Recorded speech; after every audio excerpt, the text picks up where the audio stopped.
Okay, a new study just ran GPT-4 through all of the big accounting credential tests with a few different methodologies, most importantly.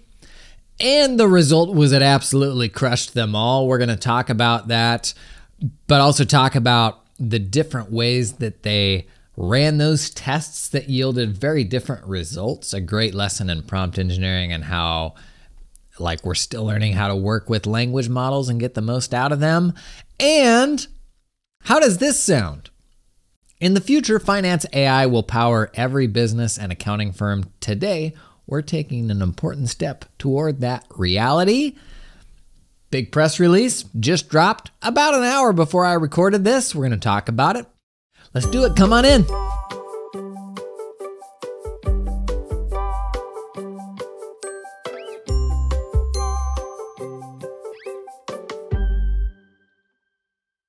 Okay, this GPT-4 CPA exam thing, we'll talk about the study, but then we'll talk about who cares? Kind of the who cares of it all. What does it mean if you have an assistant in your pocket that can answer CPA exam questions correctly for you? I'll tell you what, I never felt as dumb as the day I passed the CPA exam, because I got to the other side of it and I was like, so this is how people feel when they pass the test. Because I tell you what, I didn't feel particularly smart, but that's besides the point. So previously on Jason Daily, Accounting Today had published an article about basically ChatGPT bombed the CPA exam. And the framing was, when the GPT-4 announcement came out, it was like, oh, it's in the 90th percentile in the bar exam. It can pass all these AP things, MBA, whatever, all these really impressive tests GPT-4 was acing. And the framing of this article was, still can't do the CPA exam, bub. And it was finally what accountants have been longing for, just the validation that what we do is harder than what everybody else does, that we're smarter than attorneys, and all that. But the article was fundamentally flawed because they used GPT 3.5 for the test. When, the bar exam, for example, 3.5 bombed the bar exam. It was 10th percentile. On GPT-4, it was 90th percentile. And so we talked about that on this show a week or two ago, and I talked with the folks that wrote the article, and I ran it through my own test, and it did much better with GPT-4 and all that. Well, Accounting Today's back with another article, and the title could not be more the opposite. I'll post a link in the show notes. GPT-4 passes CPA exam on version 4.0. I feel like the first title I saw was more bombastic than that. But what really annoyed me about the original article was not anything journalistic. It was accountants' response to, we had ChatGPT take the CPA exam and it failed.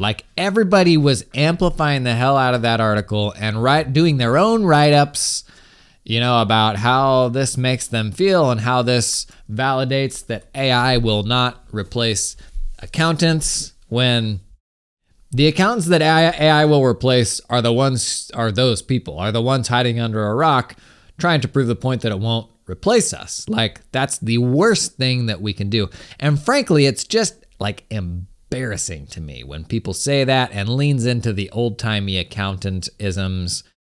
It's everything wrong with public perception of accountants is that we already have enough working against us, and people think that we're old-timey and aren't leaning into tech and all of that, when so much of what we do is limited by things outside our control, like terrible tax software and all of these things that other people don't understand that we're forced to deal with, and makes us ultimately just look dumb. And the last thing we need to be doing is going full neener on, ChatGPT, we're smarter than you. It doesn't even matter. And so that article got a ton of engagement. Even right now, I'm looking on LinkedIn, it's 78 reposts for that original article, but merely 30 reposts for the ones that said, oopsies, never mind, it actually passed everything with flying colors. So just don't be that accountant, and if you're here, I don't think you are. But let's be the accountants that are buddy, this AI can't take this task from me soon enough because I don't want to do it, because I can't find people to work for me. Bring on the robots. Like, that is the mindset to have. If you pretend, it's almost like some people are doing this thing where like they cover their eyes, and if they can't see it, then it can't see them. Well, buddy, I got bad news. Is if it does automate all these tasks and you're not using it to do that, then we're just kind of living on borrowed time, right? So anyway, most interesting to me is this study that they're referencing. It's a new study. I'll put a link to it in the show notes. And they did 4 different types of tests, not only on the CPA exam, but on a bunch of accounting certifications. So they did CPA exam, CIA exam, which is the Global Institute of Internal Auditors, CMA exam, and the EA exam. 4 different certifications, and they tested those certifications 4 different ways. The first way is they use ChatGPT, which runs on GPT 3.5, the old version of the model. They said to establish a baseline and compare with prior research. I'm gonna pull this up on the screen if you're YouTubing with me. Second method, examine how using GPT-4 improves performance. So method 1, using 3.5 version of the model. Method 2, using version 4 of the model. Third method, train GPT-4 using few-shot training. We'll talk a little more about that. And then fourth method, turn GPT-4 into an agent with reasoning and acting abilities using the React framework. So 4 different methods. This episode is sponsored in part by Client Hub. That's right. Hey, this week on Tales from the Hub. Remember last week when we did this? Super smart accounting firm figured out that getting answers from clients was the key to unlocking the profitability of their firm. So they chose Client Hub, a practice management system with a client portal at its core. When they rolled it out, the clients were like, OMG, thank you. Beautiful and modern, simple experience, they said. They're their exact words for this hypothetical firm. And a killer mobile app. How many of our accounting platforms right now have a helpful mobile app? Not many. Now the firms and the clients are all on the same page about what's required to do the work. The staff at Super Smart Accounting Solutions can assign clients tasks for the clients to tackle. They can be like a yes/no answer. They can be a request for files, even requests for categorization. It'll automatically sync back to QuickBooks or Xero. That's handy, right? Whatever the client task is, they discovered that their clients on Client Hub now respond right away and have overcome some of the blocking that happens with getting the work done waiting for clients. Nobody likes that. Hey, to learn more about Client Hub and how you can unblock your life, check out the link in the show notes. This episode is sponsored in part by the fine folks at Cloud Accountant Staffing. Do you hire accountants? Bless your little heart. Not the best part of the job, in my opinion. Not something I ever enjoyed. Well, listen. You can build your accounting dream team with talented offshore accountants in the Philippines that work 100% full-time for your firm. Their accountants aren't freelancing or contracting for multiple firms. They're all yours. They work exclusively for you and are incentivized to stay with you and your team long-term. They're not gonna get swiped. Cloud Accountant Staffing is 100% dedicated to the accounting industry and founded by a former accounting firm owner that understands your business, knows your pain points. They had to hire some accountants and they said, you know what? We're gonna build our own pipeline in the Philippines. Gonna pull in some super talented people and then open that up to other firms. Basically, that's the story. We've been talking a lot about staffing, building more resilient staffing pipelines for your firms. I had staff in the Philippines, totally red-pilled me to oh geez, we need to globalize the way that we get our work done.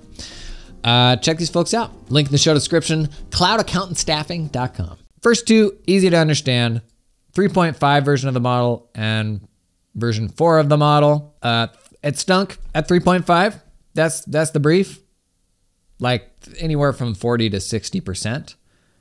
Version 4 of the model was better, but I think still wasn't a passing score, and it looked about like what I found. It was anywhere from 65 to 75% generally. Yeah, so on the CPA exam, GPT-4 got 82% correct on audit, 70% on BEC, only 50% on FAR, and 70% on reg. So that's just vanilla GPT-4. And what they're doing is basically just copying and pasting the question and all the possible answers into the chat box. It's as simple as that.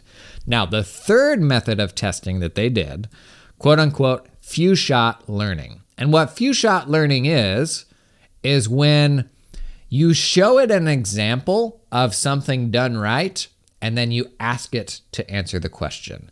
And historically, machine learning, these models being able to do anything of use, has been based on having to run like thousands or millions of examples through a model for the machine to then know what the right answer is when you ask it to do a similar task. But one of the big developments in the last 24 months is few-shot learning, and zero-shot training has gotten really, really good. These models can learn from just seeing a couple examples of something rather than having to see, thousands of examples, which isn't practical for you or I to feed examples through this model. But if I can show it one thing and say, hey, do this like this, and then it performs way better, man, that's good to know. And so that's what this third method was few-shot training. They put 10 example questions in, question and answer. They just copied that into the prompt, and then they gave it an 11th question, and that was the question that they wanted it to answer. And in a kind of a advertisement for the value of prompt engineering and learning how to work better with language models, the results were way better. So on the CPA exam, on audit, adding that 10-shot sort of training, on audit, it went up from 82 to 87. Beck went up from 70 to 75. FAR went up from 50 to 65. And Reg went up from 69 to 71. On average, a 7% improvement. And keep in mind here, the only thing that changed was they showed it some other questions and answers. They didn't show it the source material to get the answer right. They just showed it some other examples of questions being answered, and that better informed how they wanted it to then answer the question that ultimately they didn't provide it an answer for. And so that made a really big difference, right? And so what is the takeaway here? Well, oftentimes we come to a language model, via ChatGPT or otherwise, and we have this specific thing that we want it to do, and we try to tell it exactly how to do it, when oftentimes the best way to get a better result is just to show it. If you want it to give you something that is in a certain format, is there an example of a thing in that format that you can first show it and then say, do it like this? That's probably going to get you a better result. But the fourth testing methodology here, quote unquote, turning it into an agent with reasoning and acting abilities. This is referred to as chain of thought reasoning. And there's a research paper a while back, chain of thought prompting elicits reasoning in large language models, where it turns out if you ask it to figure out the answer in a step-by-step process, it just gives you a way higher quality answer. And it's just something we've learned about these language models, where if you just say, give me an answer, and it just spits out one answer, it will less reliably give you a good answer than if you ask it to reason step by step and then get to an answer. And so I'll give you an example here from that original study about chain of thought prompting. So an example here, 2 different types of input. Ultimately, they want it to answer this question, but first they give it an example of how they want it to answer the question. So before asking it the question that they need the answer for, they feed in an example question. The question is same in both cases. It's so Roger has 5 tennis balls. He buys 2 more cans of balls. Each can has 3 tennis balls. How many tennis balls does he now have? In the first example, they fed it this question with the answer. The answer is 11. In the second example, they fed it the exact same question with the answer. Roger started with 5 balls, 2 cans of 3 tennis balls, each is 6 tennis balls. 5 plus 6 equals 11. The answer is 11. That's what they fed into the model as an example before then ultimately asking it the question that they wanted to ask it. So in the first example, they just said the answer is 11. In the second example, they kind of showed their work and then said the answer is 11. Then when they ultimately asked it a new question, the model's response in the first scenario just says the answer is 27. The model's response in the second scenario shows its work, goes through it step by step. And this approach is what this new study did for that fourth methodology called chain of thought prompting. They gave it example questions and example answers that showed their work. Rather than just saying the answer is 11, the example answers were like sequential and built upon themselves before ultimately getting to the correct answer. And the reason models are better at reasoning this way is the model can see the things that it has already written. Basically, how these are basically just text generation models that are generating the next token or the next word at a time based on the stuff that came before it. And it turns out if you force it to write basically sequential logic for itself, the stuff that comes after that sequential logic that it created is higher quality because it relies on that stuff that it just wrote. And in the case of this study, it was way better. So this methodology 4, if we compare that to methodology 3, where they just gave it 10 example questions and answers, with this sort of reasoning example, on the CPA exam for audit, it improved 4%. So audit's now up to 92% with just this bit of prompt engineering. So for perspective, vanilla GPT-4, just where they copy paste the question in, it got 82% on this. But with this prompt engineering, it's now 92%, 10% better. Beck went up from 74 to 86. FAR went up from 64 to 78. And Reg went up from 71 to 82. This is not just from vanilla GPT-4, but from GPT-4 where they fed it examples, scenario 3.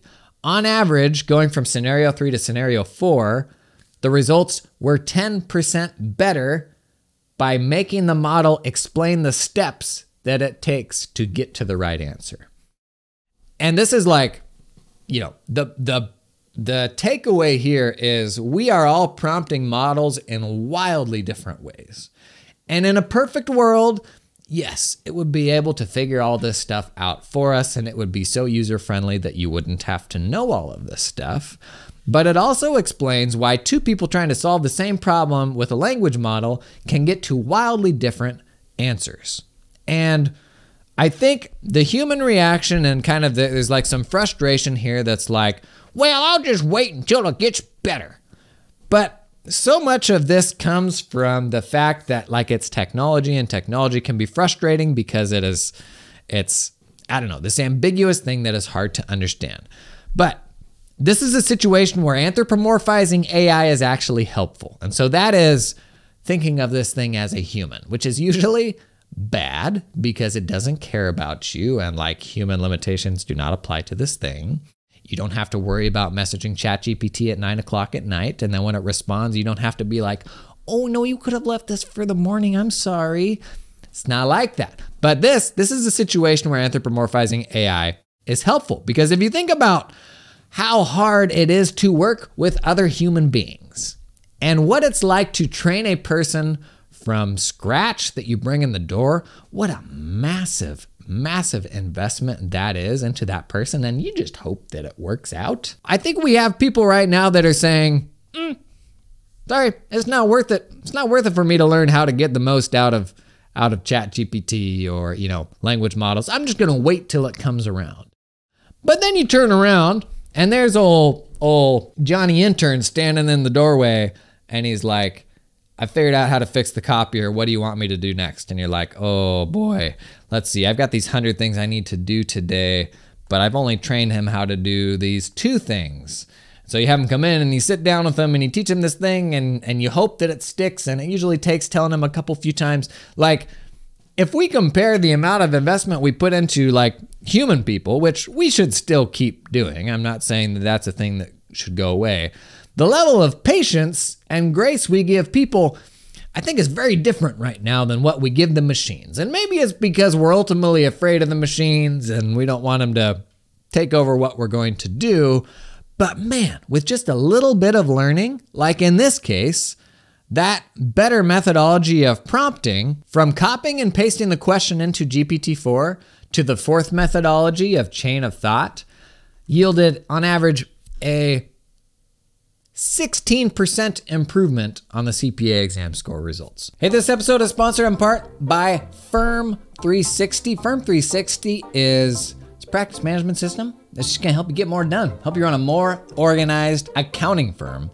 If you're out there running an accounting firm on a spreadsheet or on that legacy tool that your tax vendor said, oh no, we're gonna bundle this one with you and it's gonna be like free for 3 years. Okay, if you're that guy, you already know you've made a mistake. Okay, listen, cloud practice management systems, they're here to stay. This is the future. You just gotta get on board, okay? Let me tell you a bit about Firm 360. Nice thing about Firm 360 is it's trying to do all that stuff for you. It is trying to do project management, file management, time and billing. You're getting all that stuff into a single place in the cloud that you can work with anywhere. You can associate your documents with the projects that they're related to, your time and billing, all that stuff in one place. Just like that crappy old tax vendor told you their tool would do, right? How's that going for you? Check out Firm 360, developed by actually an accounting firm that was like, none of these things do the things that I want them to do. Let's build our own solution, right? If that's feeling like you right now, check out Firm 360. I'll put a link in the show notes. So what are the things that you're doing every day when you're working with an AI model, with ChatGPT or whatever it is, where feeding it examples of how to like logically figure out this thing will yield it a much better response? And so a great example of this with some stuff that we've played around with is like tax calculations. You know, we've kind of done some like initial YOLO stuff of just chucking in, I'm single, I have this taxable income, I have one kid. What is my taxable income? That is a great example of you can give it all that stuff and it will give you an answer. But if somebody figures out a great like logical way to prompt it through tax calculations and give it like reusable examples and like chain of thought reasoning of how to do every single step in that process, if somebody engineers that one prompt that anybody can use, that's a great example of something that's gonna perform way better than just the person that says, I got 120K in W-2 income and one dependent and I'm single. What's my taxable income, right? Like that is an example of where like prompt engineering can yield a way better result and will ultimately probably be the solution to making those things actually do meaningful work for us. Like when it comes to language models, like that's all there is to it, is how do we prompt it? How do we manipulate it by, you know, giving it the context necessary to give us a helpful answer? Like there is no like plug and play or customization of language models. Like they are, it's like this giant brain. You know, we've got some plugins for ChatGPT now where it will pull in other information, but all that's happening there when you use a ChatGPT plugin is it's fetching data from another service and injecting that into the prompt. Like that is the only difference. And you can actually see that with some of the plugins. It'll show you the prompt that it sends to the model with the data from the plugin. So all of this working with language models, ChatGPT, all it is trying to figure out the best way to frame that thing you need it to do, like with words, to get the result that you want. And like this kind of blew my mind, this study, like to see that it made such a big jump with not only the few shot learning, but with like that reasoning prompting. It made a massive jump. For posterity's sake, and the other tests in the CMA, and ended up getting an 87%. The CIA got an 86%. And in the EA, it got an 83.8%, which is less than the 84.3% it got on the CPA exam, confirming the EA is harder than the CPA exam. And EAs are thus smarter and more capable individuals than CPAs, I think is what we learned there. So the things you do these days just to get people to comment on a video, you know? Ultimately though, what does all of this mean? Cool, a computer can take a test now. Can I take that in with me when I take the CPA exam? Oh, I can't? All right, what was the purpose of that exercise then? Right? So like ultimately, what is the point of all of this stuff? If normies can go out and talk with a chatbot that can capably answer like CPA exam style questions, does that get them any closer to filing a tax return? Does that get them any closer to knowing how to actually reconcile their bank account or stop paying for haircuts and OnlyFans from their business credit card? No, I don't know that it actually gets them closer in a meaningful way, but for whatever reason, it still is scary to people. So one of the comments on LinkedIn said, well, this sucks and is not good. It doesn't just suck, it's also not good. Glad to see more people will be out of a job faster than ever before. And I would love to hear from you. If anybody listening here has lost their job since GPT-4 passed the CPA exam, please comment below. I would be surprised if that were the case. And this is where I try not to get opinionated because I think opinions are like fingernails right now when it comes to AI. That's the expression. Everybody's got them, but at the end of the day, nobody knows like how all this AI stuff's going to shake out. Like we just kind of got to take this a day at a time and try to learn. That being said, let me share with you an opinion. Is nobody just lost their job because GPT-4 passed the CPA exam? Who these things are helpful to most, in my opinion, is still the domain experts. It's that intern, that intern level stuff.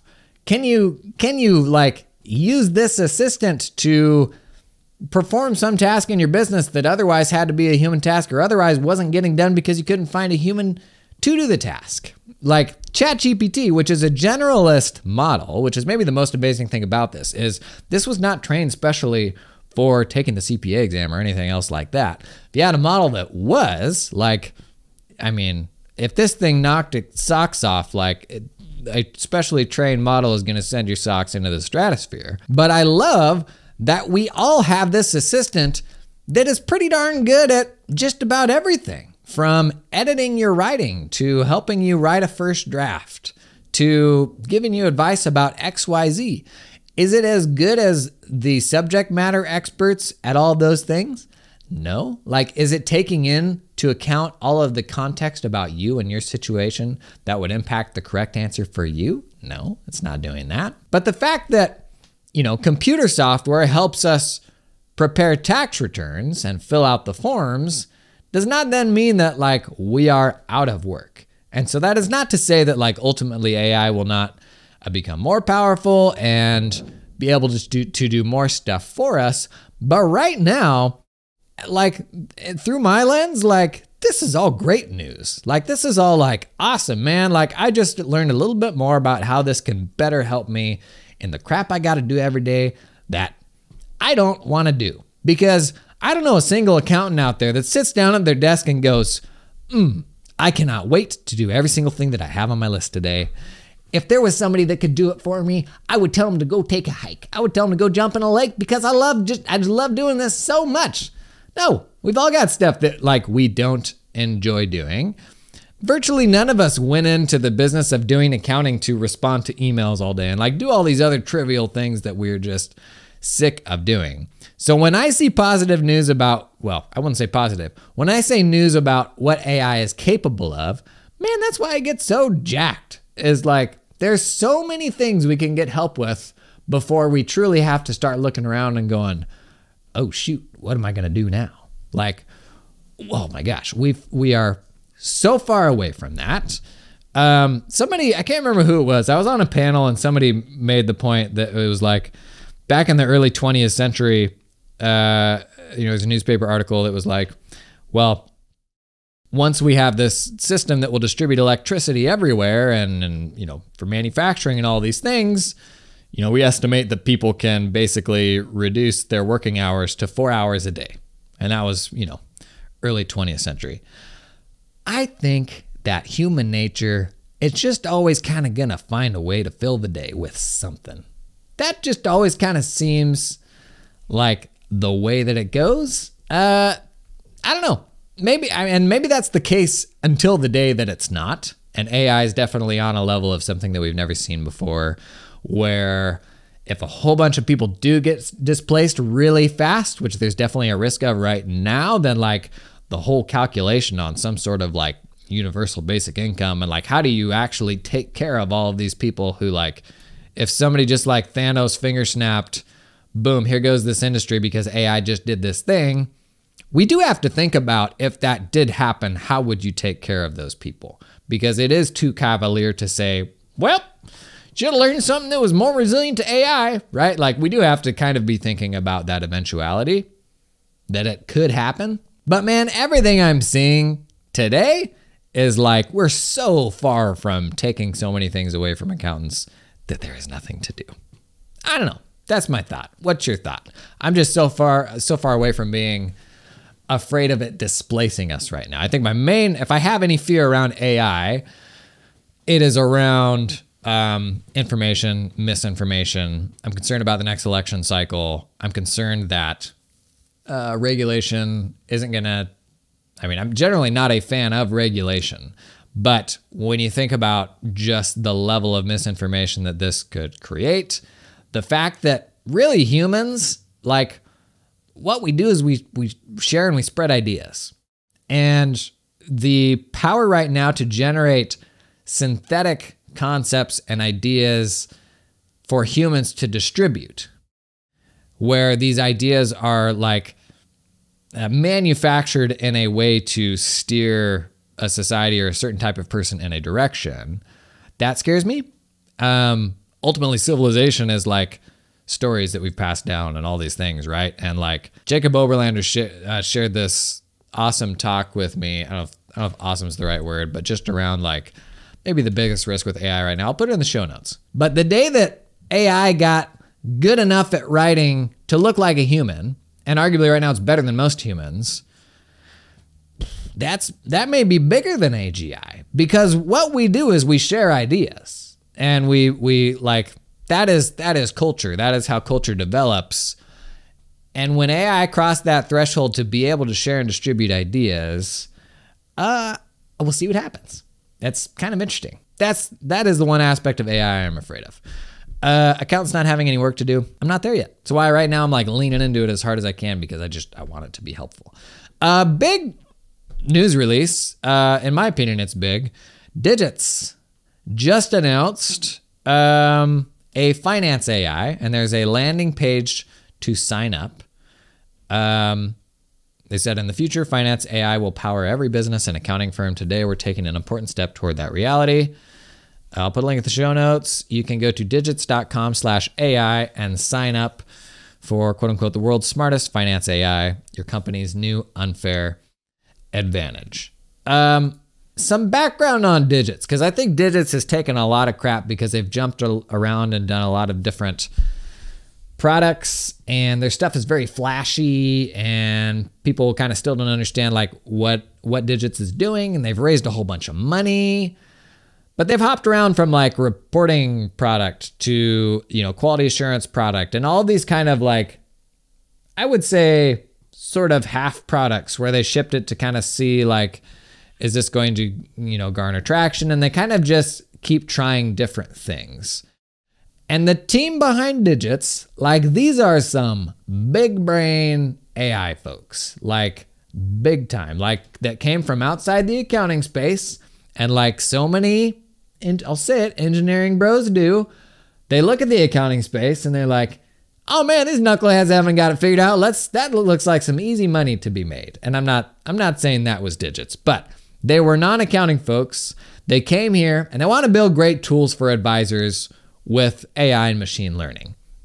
Great. Like I will be standing there cheering them on as loud as anybody else, because like ultimately that's what keeps us relevant as our software partners helping us to develop stuff. So, and everyone I have talked to, like in the accounting space, I do think Digits is more ahead of the curve than anybody else on AI and ML stuff. They were doing this long before ChatGPT and all this stuff became mainstream.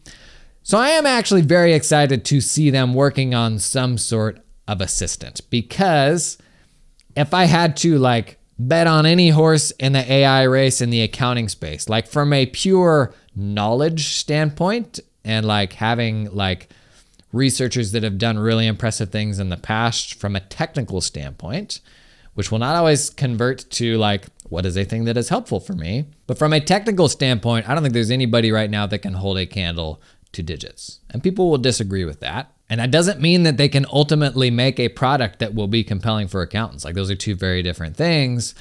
But to see a bunch of technical people investing in solutions that will be my competitive advantage, that will be for advisors, like, why would we dunk on that? Like, that is really exciting to me, and I can't wait to see what they're going to build with it. And they absolutely need to get me early access and send me the scoop so that we can talk about it. All right? Hey, that's all we got for today. What is this, Thursday? Oh, one more day till Friday. Thanks for coming and hanging. I'll see you tomorrow.